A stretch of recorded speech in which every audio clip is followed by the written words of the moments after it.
trouble. Heaves it up. Oh, I have never seen this before in my life. We'll go to 10. no. It is fumbled by Romo.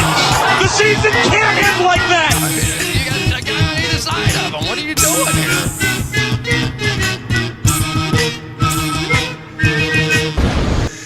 Then you want to kill yourself. October 23rd, 2016. The Seattle Seahawks, now over a full season removed from back-to-back Super Bowl appearances, travel to University of Phoenix Stadium to take on the Arizona Cardinals on Sunday Night Football. Anyone who wants to watch a football game at this precise time is made to watch this contest, which is something I'd like you to keep in mind. Star players tonight include, of course, quarterbacks Russell Wilson and Carson Palmer, as well as Doug Baldwin, Jermaine Kearse, Tyler Lockett, and Jimmy Graham on Seattle's offense, and Larry Fitzgerald, David Johnson, the lesser-known brother of CJ2K, and Pat McAfee Show star AQ Shipley for Arizona. On defense, there's still a large portion of the Legion of Boom on Seattle's roster, like Bobby Wagner, Richard Sherman, Earl Thomas, Cliff Averill, and more, but Cam Chancellor is sadly out with injury. AZ has guys like Calais Campbell, Pat Pete, and the Honey Badger.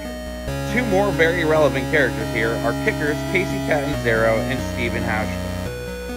Seattle is 4-1, their lone loss at this point being an ugly 9-3 defeat to the Case Keenum-led Rams in Week 2. Arizona is a middling 3-3, but still second in the division despite that. There's a lot for both teams to play for at this point in the season. On the opening drive, Palmer gets Fitzgerald on a slant and he gets past the 40. On 3rd and 10, Palmer hits a receiver on an out route, but it's just short of the sticks. They punt on 4th and 1 from the 50, which I don't love, but it's still early enough to be justified. After the commercial break, the broadcast shows that the Cardinals have banners for division championships in the stadium, which to me is like putting your child's straight C's report card on the fridge. The Seahawks answer this with the first of many uninspiring 3-and-outs, but I really want to focus on this 3rd and 1 play call. It's pistol formation with a tight end on either side and 3 receivers to the right. Now, I'm not exactly an experienced coach or anything, but it seems to me a stretch run to the right or even a screen would make a degree of sense here, but no. They do a read option, and Russ, who's considerably injured in his left leg by the way, runs out to the left with no blockers whatsoever, and 2 Cardinals defenders are on him within seconds for a loss of about 3. It seems like even just handing it off would have netted the first down, but if Russ doesn't want to give it to Marshawn Lynch to win the Super Bowl, then he sure as hell isn't giving it to this jabroni. The Cardinals' next drive begins with a fairly heinous drop pass and then ends 2 plays later with a more understandable drop. The Seahawks go 3-and-out again with Russ getting hit as he throws on 1st and a tight end dropping a pass on 3rd. The broadcast does a Curb Your Enthusiasm bit based on Larry Fitzgerald and David Johnson being the second best wide receiver and running back in the league that season. Inspired through mirth, the Cardinals offense gets about 25 yards on this drive before Palmer gets gobbled up like the infamous Larry David sandwich. You got whitefish, fish, and sable. Onions. That sounds awful. The ensuing punt is the best one of the whole game, bouncing almost directly to the right at the 3 and then coming to a stop inside the 1. And then Russ throws a 99-yard touchdown. He throws it away on 3rd down. Broadcast shows a Packers fan in the crowd, apparently forced to be there by her husband, which probably ended up feeling like going to a funeral for someone you never met. Several runs and screens later, the Cardinals are just outside the red zone. Palmer throws a fade to David Johnson, and rather than try to catch it, he pretends to be held to bait a flag to no avail. On 3rd down, Palmer gets nicked as he throws, which makes him miss a wide-open running back, and the field goal unit comes out. The field goal gets blocked because Bobby Wagner jumps perfectly over the long snapper. His toe does barely graze the guy, but the refs don't see that as enough of a reason for a flag. Bruce Arians attempts to challenge this, and not only is he denied that challenge because this is one of the many arbitrary, not reviewable things in the NFL, but the refs take Arizona's timeout anyway just for daring to inconvenience them. The Seahawks actually get a first down 17 minutes into the game.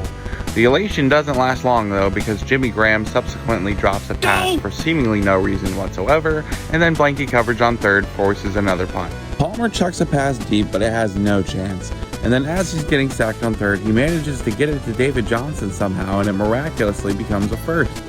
Several runs and screens later, Palmer throws another fade to David Johnson, which should have been picked, and then a drag to Fitz on 3rd and long, setting up a field goal that is actually scored, which is something we will learn to cherish. At the beginning of Seattle's next drive, Collinsworth mentions that Russ is writing inspirational notes to his running back and putting it in their locker like it's Valentine's Day at middle school. Important he is to this team right now without Marshawn Lynch and Thomas Rawls and all the guys that they've had. So he writes them a little inspirational note before they go into meetings at least once a week, and trying to talk about how important it is to show up every day like it's the most important day of your life and go to work, and Mike will start to buy in. Hey, this play was kind of nice, right? Well, that's holding. And then Russ misses a throw under pressure. Palmer barely misses another deep ball, but then he finds his tight end wide open and AZ is in field goal range, only for Palmer to get sacked again and end the half. If you're not convinced that this is an all-time spectacle yet, let me show you this halftime highlight package. 10 clips of B-roll, that one dump off to David Johnson, 4 more clips of B-roll, a sack, and finally the blocked field goal. Absolute cinema. The Seahawks moved the ball just a little to begin the third before getting another holding penalty, and then Russ checks it down on 3rd and 24. After Frank Clark commits a baffling encroachment penalty on 3rd and 4, it's revealed that Arizona has double the time of possession and plays run, 3 times the total yards, and 5 times the first downs, despite this paltry 3-0 lead. Several runs and screens later, a screen to David Johnson is just short of a first down. Rather than double their lead against a team that literally hasn't been past their 45 all night, Bruce Arians decides now is the time to get aggressive and go for it on 4th and half a yard. The play call isn't even all that bad, just a simple inside hands-off, but the O-line accomplishes almost nothing and they turn it over on downs. Surely this doesn't royally screw them over later, right? Russ proceeds to catch his own pass, but it's not enough to avoid Seattle's 7th punt on as many drives. Palmer's next pass goes for 24 yards, making it the longest play of the whole game through 3 quarters. Johnson takes a pitch another 30 yards, but of course that's way too much offense for this game, so it gets called back for holding. A 3rd down pass is nearly picked, and then Bruce Arians decides to punt from the 39.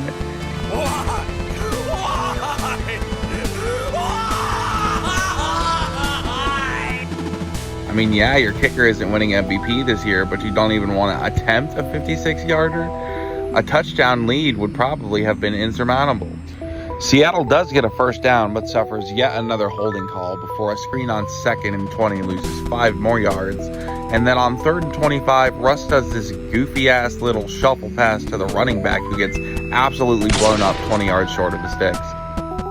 Not to be outdone, Palmer throws a hospital ball of his own to Larry Fitz, well short of the first down on 3rd and 5. Russ gets strip sacked and the ball bounces all the way back to the 2-yard line before this lineman makes a game-saving play by falling on it. And Russ makes a low-key impressive throw on 3rd and 29 that is nonetheless 15 yards short of the first down. The Cardinals take a holding call, and then Palmer gets mounted by 3 guys like he's Riley Reid.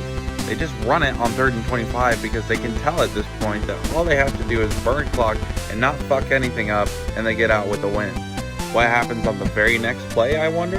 That's right, they do the one thing it would take to fuck the whole thing up. This gunner gets absolutely bullied on the punt play, and the punt gets blocked, immediately giving the Seahawks their best field position of the entire night. No way! I can't believe this! Seattle takes another holding call, but they manage to get back to about where they started on 3rd down. Despite 10 drives of near complete offensive ineptitude, they kick a game-tying field goal with about 4 minutes to go. Palmer gets sacked by just the right arm of Cliff Averill, which almost looked like a WWE botch, but then makes a couple nice throws to get the Cardinals near midfield. However, a 3rd and 2 David Johnson run is just short, and the last of 15 total punts in this game is executed without another disaster. The Seahawks take 2 more holding calls just for fun before Al Michaels, in a very slight momentary slip in his renowned professionalism, makes a remark about suicide. Arizona letting the clock run down. Really? But yeah, interesting. Yeah, you know, you stop it and then they complete a 40-yard pass downfield and you want to kill yourself.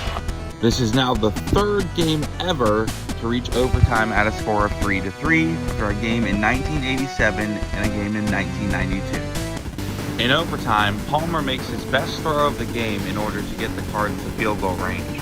A third of the end zone is defended perfectly before receiver Michael Floyd commits a drop on third down that's so egregious that he has to lay down and think about it for a few seconds. Catanzaro makes the field goal from 45 yards and the game continues.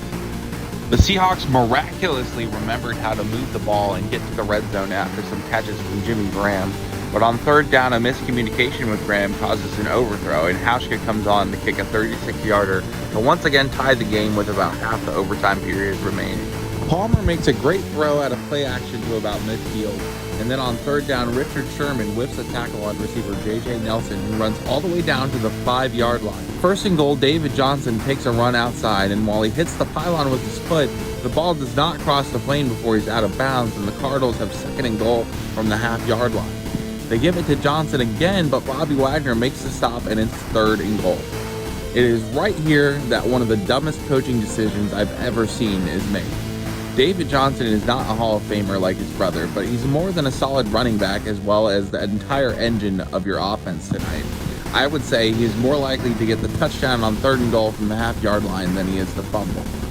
Time is not running out on the next play, so there is every reason in the world to attempt something, to at least try for a half a yard on this third down to walk off this godforsaken contest on a high note for the home fans, but no. Bruce Arians sends out the field goal team on third down. What the hell? Oh my God, no way! This move is so absurd that the Cardinals players mill about for long enough to take a delay of game penalty. But even despite the lunacy of it all, this should still be a walk-off chip shot field goal. But do you really think we'd be here talking about this if that were the case? 24-yard attack. Oh, hits the upright. It's no good.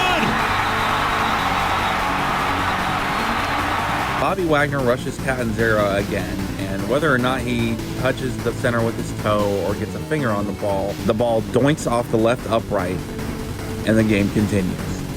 Pete Carroll is overjoyed, and Cardinals players are literally fainting on top of their coaches in despair. With 2 minutes to go in overtime, Russ finally hits a moonball to Jermaine Kearse out past midfield.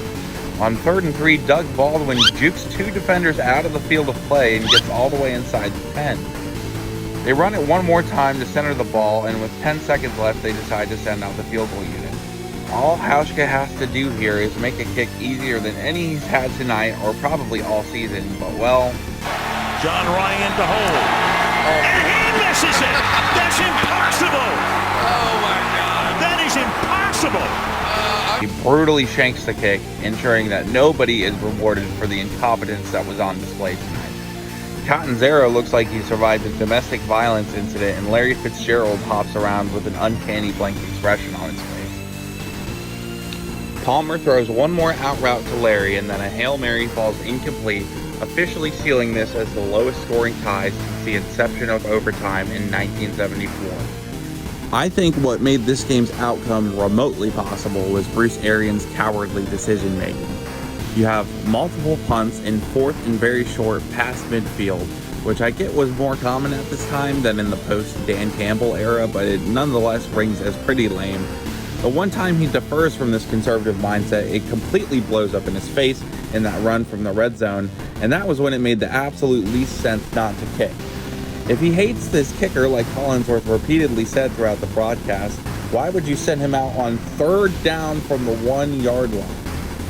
It wasn't his fault the punt got blocked with like 5 minutes to go, but they probably lead by at least 6, if not like 20 at that point, had he given the vastly superior offense in this game more of a chance. The Cardinals' defense absolutely balled out for 60-plus minutes, but it ultimately got them nothing. As for Seattle, they were just terrible the whole game. 0 offensive execution until the 5th quarter, and if you're new to football, there's only supposed to be 4 of those. What little they did accomplish in regulation was called back for holding. I'm pretty sure they had more holdings than first downs in regulation. Even the vaunted Legion of Boom was less than amazing in terms of yardage allowed, but I will say that they played bend don't break to absolute perfection.